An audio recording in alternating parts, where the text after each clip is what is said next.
Você já parou para pensar se você tem ou não um chamado de Deus para a sua vida? Qual é o propósito que envolve a sua vida? Você se encontra em um momento em que parece não haver luz no fim do túnel. Você tem muitas perguntas e nenhuma resposta. Você está em dúvidas se está indo na direção certa.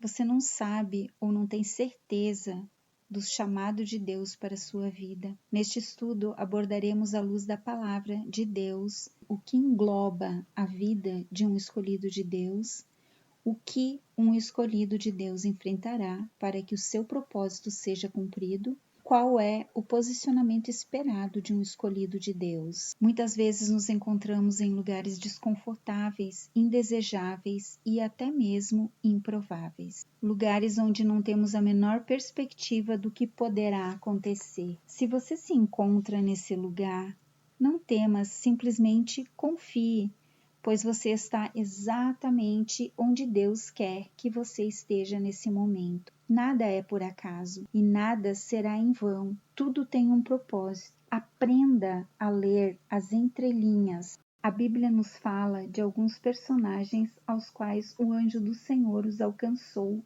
exatamente onde eles se encontravam. Em Gênesis 16, do 7 ao 9, ele fala de Agar, a serva de Sarai, a qual estava sendo oprimida e humilhada pela sua senhora. Quando Agar fugiu para o deserto, o anjo do Senhor foi ao seu encontro naquele lugar, para que retornasse à casa de sua senhora e se humilhasse debaixo de suas mãos. Com isto, o Senhor multiplicaria sobremaneira a sua semente, porque o Senhor ouvira a sua oração. Juízes, no capítulo 6, a partir do versículo 12, fala sobre Gideão, que ele estava malhando trigo no lagar. O lagar é um lugar de esmagar uvas e não de separar o trigo. O trigo precisava ser malhado ao ar livre, para que o vento levasse todas as impurezas. Mesmo naquele lugar improvável, o anjo do Senhor apareceu e encontrou Gideão usando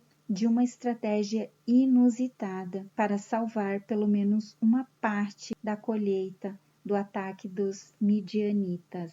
Em Lucas, no capítulo 1, versículo 30, o anjo Gabriel é enviado por Deus a Maria. Então lhe disse: Maria, não temas, porque achaste graça diante de Deus. E então anunciou-lhe que de seu ventre nasceria o Salvador, Jesus Cristo. Porque para Deus nada é impossível.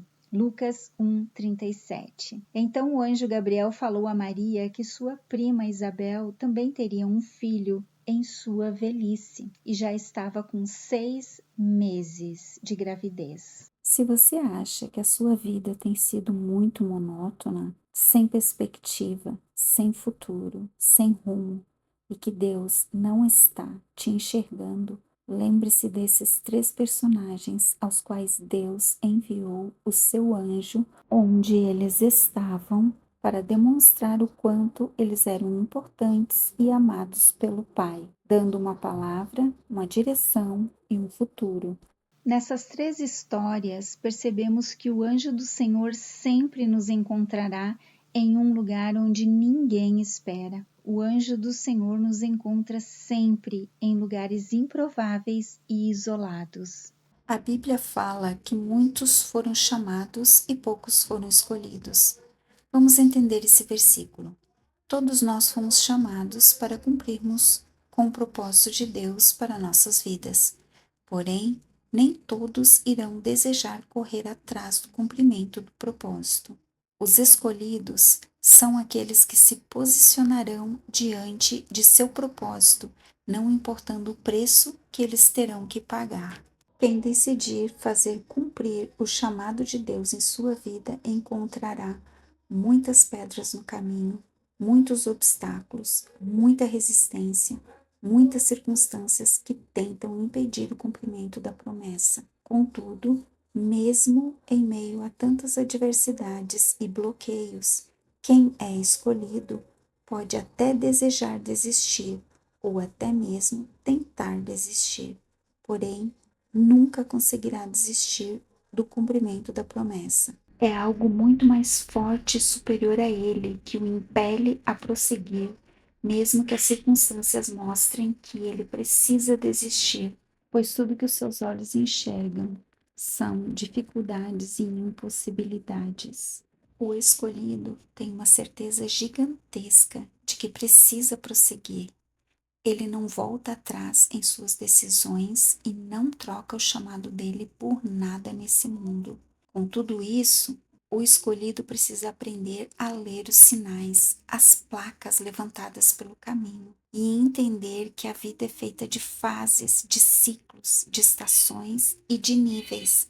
Conforme ele vai avançando e com sucesso encerrando os ciclos que até então o prendiam e o impediam de prosseguir, ele não se apega a situações, coisas ou lugares, pois entende que essas coisas serviram para um tempo e um propósito, e que Deus estará sempre com ele onde quer que ele for, assim como Deus também pode usá-lo onde quer que esteja. Que Deus abra sua mente e o seu coração para entender qual é o propósito de Deus em sua vida e que você venha a se posicionar diante de seu chamado. Quando você entender a grandiosidade daquilo que Deus depositou em suas mãos, você não irá querer soltar sem antes ter cumprido plenamente com o propósito a ti proposto. Um grande abraço e que Deus abençoe a sua vida e a sua família. Shalom, shalom.